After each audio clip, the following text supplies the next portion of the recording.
നമുക്ക് നല്ലൊരു കടല മസാല ഉണ്ടാക്കിയാലോ. 4 മണിച്ചായൻ്റെ കൂടി ഇനി ചോറിൻ്റെ കൂടിയൊക്കെ കഴിക്കാം.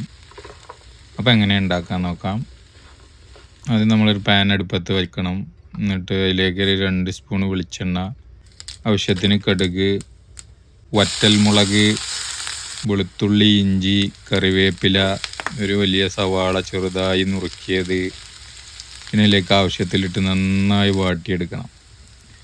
വാട്ടിയെടുത്തതിന് ശേഷം അതിലേക്ക് ഒരു 1/4 സ്പൂൺ മഞ്ഞൾപ്പൊടി, രസം മല്ലിപ്പൊടി, ആവശ്യത്തിന് മുളക് പൊടി, ഗരം മസാല എന്നിട്ട് ഇതിനെ നന്നായി പച്ചമണം വന്ന് വരെ വഴറ്റിയെടുക്കണം. എന്നിട്ട് നമ്മൾ വേവിച്ച് വെച്ച മഞ്ഞൾപ്പൊടി ഇട്ട് വേവിച്ച് വെച്ച കടല ചേർത്ത് അതിലെ വെള്ളം വറ്റുന്നത് പോലെ വറ്റിച്ചെടുക്കണം. അതുപോലെ ഇളക്കി പിന്നെ നമുക്ക് അതിലേക്ക് മല്ലിച്ചപ്പും വേണമെങ്കിൽ നിങ്ങൾക്ക് തക്കാളി വെജിറ്റബിളൊക്കെ കുക്കുംബറൊക്കെ ചേർത്ത് നിങ്ങൾക്ക് കഴിക്കാവുന്നതാണ്. അപ്പോൾ എല്ലാവരും ഉണ്ടാക്കി നോക്കി അഭിപ്രായം പറയാം. Thank you.